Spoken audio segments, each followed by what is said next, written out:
Hello everybody and welcome to all of you. শাড়িবাসে চলে এসেছি। কিছুদিন আমরা ছুটি নিয়েছিলাম একটু, আর তারপরে আবার এসেছি। এটাই হচ্ছে আমার মায়ার বন্ধনে আমরা জড়িয়ে গেছি না এমনভাবে আমরা সকলে এই চলনে, যে এটা থেকে বেরোনো কিন্তু খুব মুশকিল। আজকের টপিকটা কিন্তু এটাই। মায়া হচ্ছে এমন একটা মাকড়সার জালের মতন, যে মায়া একবার জড়িয়ে গেলে পরে কিন্তু সেখান থেকে বেরোনো খুব মুশকিল। আর এই টপিকটা আমি দিয়েছি। তো আমরা সবাই জানি, কথাতেই আছে না, মায়া জাল। মায়া একটা বিরাট বড় ব্যাপার, কিন্তু এই মায়াটা যদি আমরা একটু আধ্যাত্মিক বা স্পিরিচুয়াল দিকটা দিয়ে যদি দেখি না, মায়াটা কিন্তু ভীষণ একটা আবেগ, একটা আবেশ, একটা এমন একটা ফিল গুড, একটা ফিলিংস, ভালো লাগার মতন একটা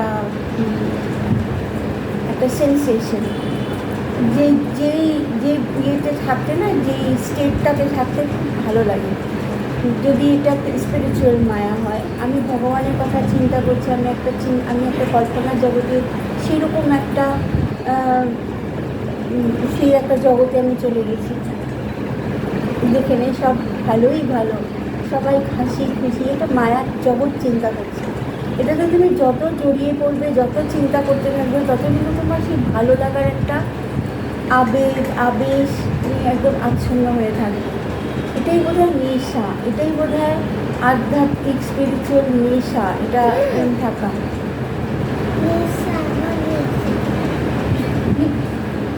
আমার নাতনি এখানে বসে আছে, আমি নেশা বলছি, ও ভাবছে যে ওর নাম বলছি, ওর নাম নেশা, ও ভাবছে আমি ওর কথা বলছি। এটাকে মানে নেশা, মানে আবেগে জড়িয়ে থাকার মতন একটা জিনিস, ভালো লাগার একটা সেন্সেশন। যত তুমি এটাতে জড়বে, এটা তো খুব ভালো লাগবে, এটাতে থাকো, আমরা মানে যত থাকবে তত তোমার ভালো লাগবে। আরেকটা মায়া হয় আমাদের এই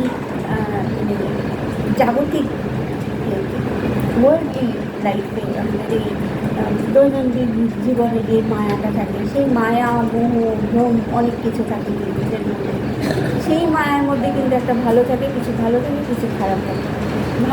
ভালো জিনিসটা আছে মায়া, যেটা আর কি ভালোবাসা থেকে যে মায়াটা জন্মায়। অনেক কিছু ছোটোবেলার অনেক জিনিস আমরা কিন্তু ওই এমনভাবে মায়ায় আমরা জড়িয়ে থাকি, সেই জিনিসগুলোর সাথে, সেই মানে ঘটনাগুলোর সাথে, যে আমরা এখান থেকে বেরোতে পারি না, বেরোতে অসুবিধা হয়। ওই বলে না, মায়ার জালে জড়িয়ে আছি। আবার কিছু কিছু জিনিস আছে যেগুলো কিন্তু ভালো না, সেরকম মায়াতে জড়িয়ে থাকলে পরে সেটা কিন্তু তোমার ক্ষতিই করবে, সেটা কিন্তু ভালোর দিকে নিয়ে যাবে না।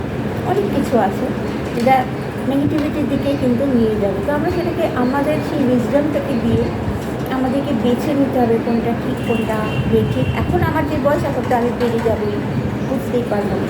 কিন্তু দিনকাল যা পড়েছে না, এখন সেই মায়ার জগৎ থেকে কিন্তু বেরিয়ে আসতে বুঝতে হবে। সবাই এখন যথেষ্ট কী বলবো, এই সুপারসনিক এজে তাদের ব্রেনটাও অনেক ফাস্ট চলছে, আর কার্যকলাপও খুব ফাস্ট হয়ে যাচ্ছে। তো মানুষজন বুঝতেও পারে যে কোনটা ঠিক, কোনটা বেঠিক, সেরকমভাবে কিন্তু চলা উচিত। তো মায়ার জালে জড়িয়ে পড়াটা যেমন খুব ইজিলি জড়িয়ে যাওয়া যায়, এবং সেই জাল থেকে বেরোনোটা কিন্তু তত ঠিক কঠিন। যেমন মাকড়সার জালে দেখেছো না, যখন একটা মাকড়সার জালটা তো দেখেছো কীরকম একটা অদ্ভুত, একটা সুন্দর একটা কারিগরি, একটা আর্কিটেকচার বলতে পারে। সেখানে যখন একটা কোনো পোকামাকড় ধরা পড়ে, সেই জালের মধ্যে আটকে গেল, সেখান থেকে কিন্তু আর বেরোতে পারে না। যতই তখন ওই ইয়েটা করে না, মানে বেরিয়ে আসার চেষ্টা করে, তত জড়িয়ে পড়ে। তেমনি মানুষের জীবনটাও কিন্তু ওই রকম। কোনো কিছুর মধ্যে যদি তুমি একবার জড়িয়ে পড়ো না, মানে মন একদম মায়ার জালে যদি তুমি জড়িয়ে পড়ো, যে একদম ইয়েতে কোনো কিছু না ভেবে, ভালো মন্দ কিছু না ভেবে, সেটাকেই বলে মায়া। ওটাই হচ্ছে ভ্রম, একটা ফ্যান্টাসি, একটা ফ্যান্টাসি ওয়ার্ল্ডে থাকা। সেরকম যদি তুমি জড়িয়ে পড়ো, তাহলে কিন্তু সেটা থেকে বেরোনো মুশকিল হয়, খুবই মুশকিল হয়।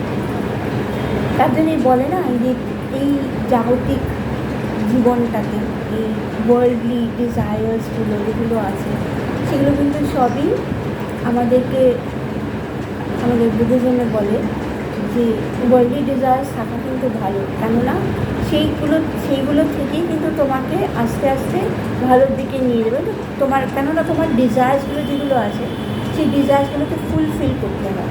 ওয়ার্ল্ডলি যে ডিজায়ার্সগুলো থাকে সেগুলো মেটেরিয়ালিস্টিক যেগুলো ডিজায়ার্সগুলো সেগুলো ফুলফিল করার চেষ্টা করতে হবে। কেননা যদি তুমি সেটা না ফুলফিল করো তাহলে তোমার ওই ভেতরটা কিন্তু সেগুলোর জন্যই কাঁদবে, সেগুলোর জন্যই সেটাই চাইবে।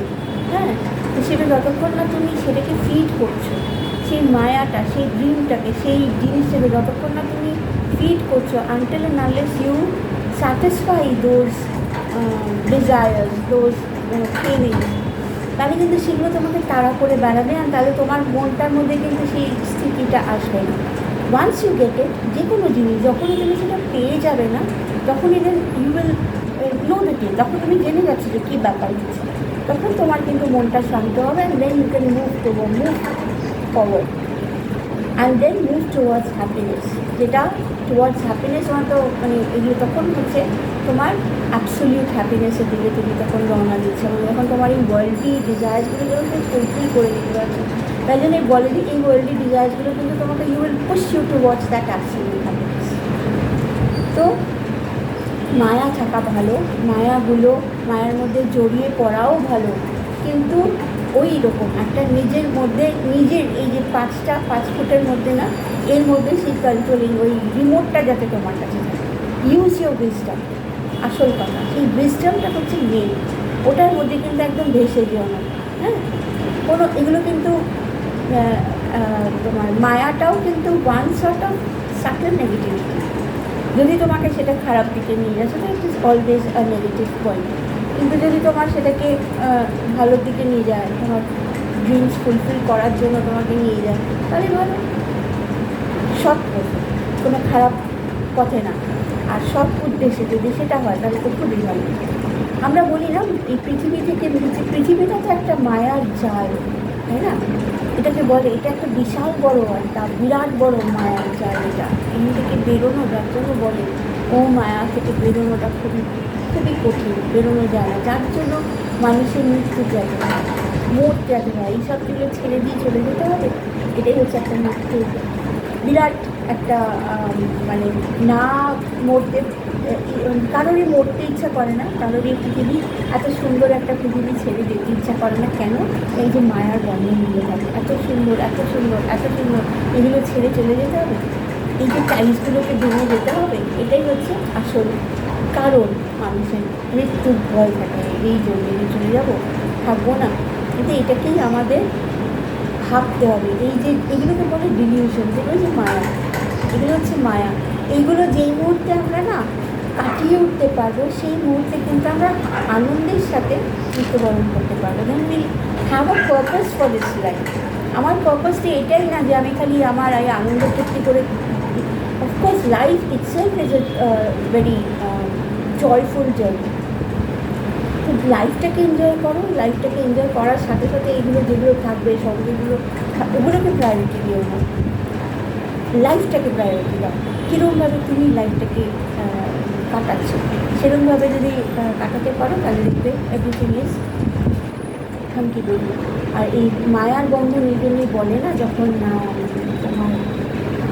যখন মানুষ এই পৃথিবী ছেড়ে চলে যায় তখন বলে, আমাদের মধ্যে তো আছে এই জিনিসটা, যে তখন বলে যে দেখো যে শরীরের মধ্যে যেন কোনো গিট না থাকে, গিট না থাকে, মানে যাতে ওটা হচ্ছে মানে টাইজ আর কি, সে কোনো রকম কোনো বন্ধন যেন না থাকে।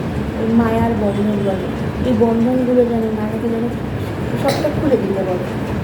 ওই জন্যই ওরকমভাবে যেমনভাবে আমরা আসি সেরকমভাবেই আমাদের যাওয়ার একটা প্রথা এই কারণেই থাকে, যে সব বন্ধন ছেড়ে দিয়ে আমি চলে যাচ্ছি, এই জন্যই বলে। তো এটাও একটা রিজন যে আবার এই মায়ার বন্ধনটা থেকে গেলে পরে আবার ফিরে ফিরে আসে। যেটা আমাদের আর কি একটা স্টাডিতে আমরা এটাও পড়েছিলাম যে মৃত্যুর এই যে থাকে না, যে কোনো সময় কেউ ভাবে যে মৃত্যু দু রকমের জিনিস। একটা হচ্ছে একদম কেউ ভাবে যে সব শেষ হয়ে যায়, মৃত্যু মানে শেষ, স্টপ, এরপরে আর কিছু নেই। আবার কেউ ভাবে যে মৃত্যুর পরেও কিন্তু লাইফে লাইফের জার্নিটা চলতেই থাকে। আর সেই কারণে অনেকে ভয় পায় যে আমি আবার ফেরত আসবো, আমার এই মায়ের বন্ধনটা ঢুকে যাবে। সেই কারণে এইটা যাতে না হয়, যে আমার এই ভীতিটা যেন না থাকে, ওই আমার এই অ্যাটাচমেন্টসগুলো থাকে, এই ভীতিটা যাতে না থাকে, সেই কারণে সবসময় বলে যে try to fulfil what you are trying to do in this life. এই সময়, এই জন্মে তুমি চেষ্টা করো তুমি তোমার কর্মা যাতে ফুলফিল করতে পারো, তোমার ডিজায়ার্সগুলো যাতে ফুলফিল হয়। এমনভাবে নিজেকে তৈরি করো, এমনভাবে নিজেকে প্র্যাকটিস করো। যদি না পাও ঠিক আছে, সেই রকম সেই ইয়েটা রেখো না, সেই ডিজায়ারটা রেখো না যে আমি পেলাম না ঠিক আছে, একটা কোনো কারণ নিশ্চয়ই থাকবে তার জন্য। এরকমভাবে নিজেকে তৈরি করো যাতে কোনো রকম ভেতরের মধ্যে কোনো ডিজায়ার না থেকে যায়, আনফুলফিলড ডিজায়ার যেন না থেকে যায়, সেরকমভাবে নিজেকে তৈরি করতে হবে। তাই দেখবে মায়ার বন্ধন থেকে আমরা চলে যেতে পারি। খুব কঠিন কিন্তু এই জিনিসটা, মায়ার জালে তৈরি করে না। মায়ার কথাটা বলতে গেলেই একটা মনে হয় যে ওয়ার্ল্ড অফ ফ্যান্টাসি, একটা স্পিরিচুয়াল মায়ার বন্ধন আমি বলতে গেলে পরে আমার চোখটা আবেশে বন্ধ হয়ে আসছে, ভাবছি যে কী সুন্দর একটা জগৎ। তো আজকে এই মায়ার জালে জড়িয়ে থেকে আজকে শেষ করি। কয়েকদিন পরে তোমাদের সাথে কথা বলতে এলাম। আমার নাতনি ওখানে বসে আছে, ওর তো নেশা শুনে একটুখানি ভাবছে কী বলছে। যাই হোক, চলো আজকে পরে আবার দেখা। Thank you so much for watching.